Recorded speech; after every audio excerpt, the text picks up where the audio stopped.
एक petrol pump पे काम करने वाला आदमी इंडिया का सबसे बड़ा इंडस्ट्रियलिस्ट कैसे बना, ये कहानी आपके अंदर भी आग लगा देगी। जब एक बिजनेसमैन ने पैसा कमाने से ज़्यादा इंसानियत को चूज़ किया, उसका नाम था रतन टाटा। जिसने इंडिया को फ्री इंटरनेट दिलाया, उसने खुद कभी फ्री में कुछ नहीं लिया। जानिए मुकेश अंबानी की सक्सेस के असली सीक्रेट।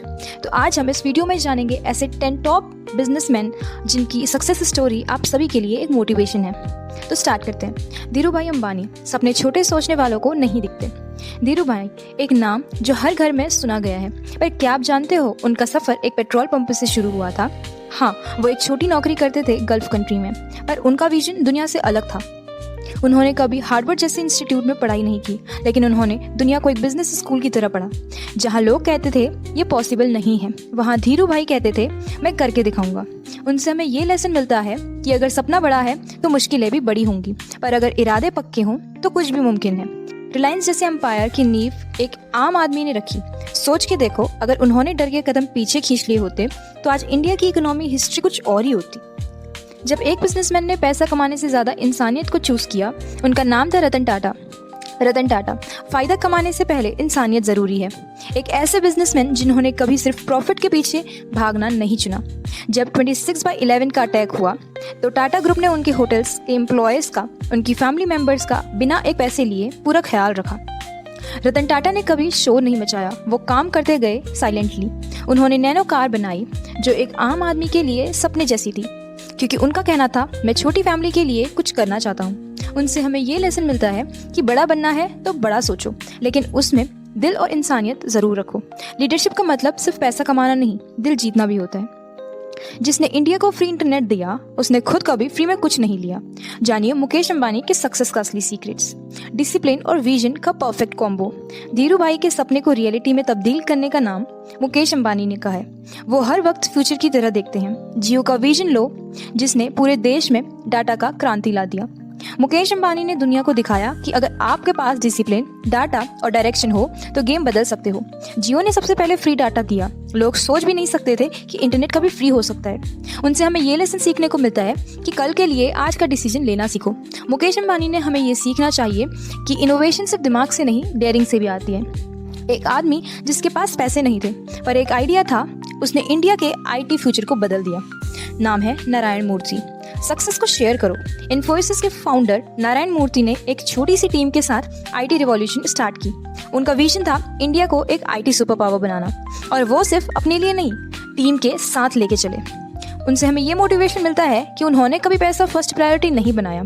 एथिक्स, ट्रांसपेरेंसी और एम्प्लॉयज़ ग्रोथ पे ध्यान दिया। इन्फोसिस के भरोसा इसलिए बनता गया क्योंकि वहाँ के फाउंडर नारायण मूर्ति थे। उनसे हमें ये लेसन सीखने को मिलता है कि अकेले चलो तो शायद तेज जाओगे, बट अगर साथ चलो तो दूर जाओगे।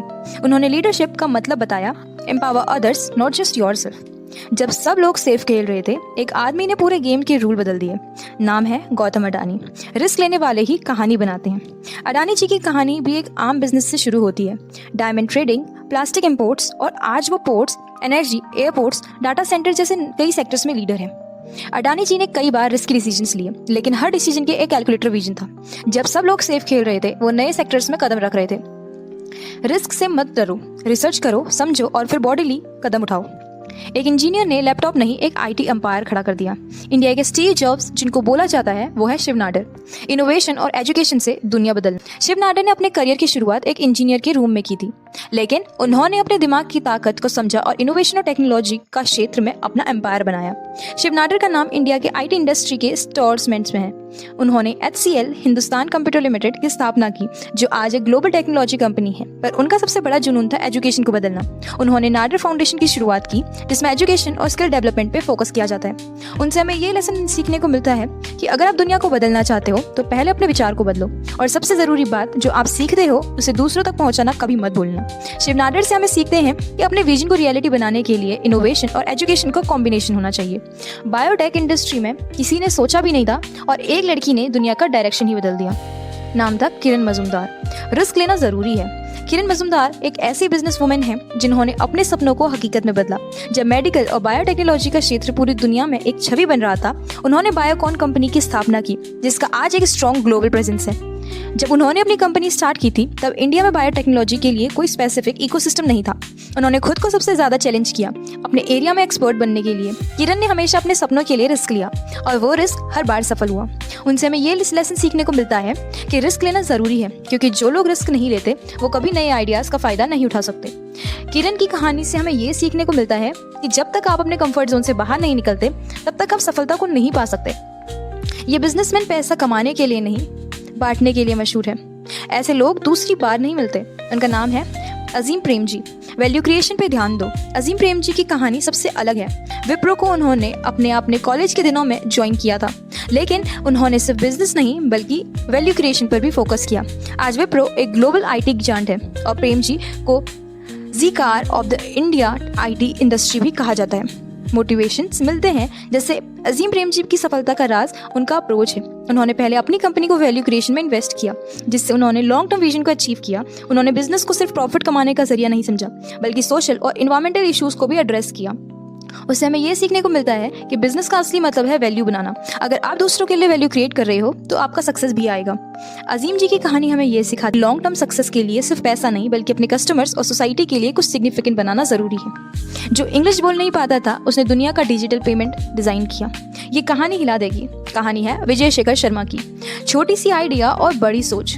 विजय का नाम आज हर किसी के जुबान पर है और उन्होंने अपनी लाइफ में जो जर्नी तय की वो एक प्रेरणा का सोर्स बन गई है। पेटीएम की शुरुआत एक छोटी सी आइडिया से हुआ, जिसने उन्होंने मोबाइल पेमेंट्स और डिजिटल वॉलेट का कॉन्सेप्ट लाया।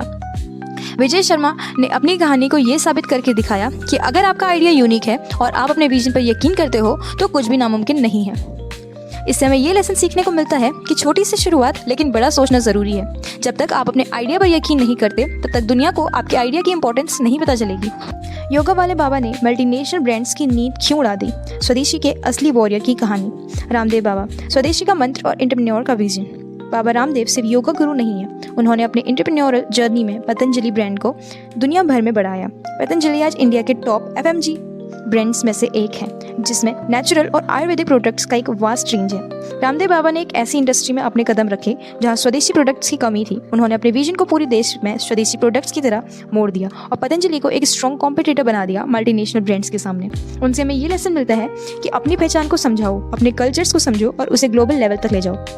रामदेव बाबा की कहानी में ये सीखने को मिलती है कि अपने रूट्स को कभी नहीं भूलना चाहिए और अपने देश के रिसोर्सेज को ग्लोबल स्टेज पर दिखाना ज़रूरी है।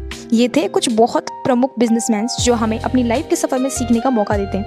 उन्होंने जो चैलेंजेस फेस किए उनसे अपनी स्ट्रेंथ को बनाया।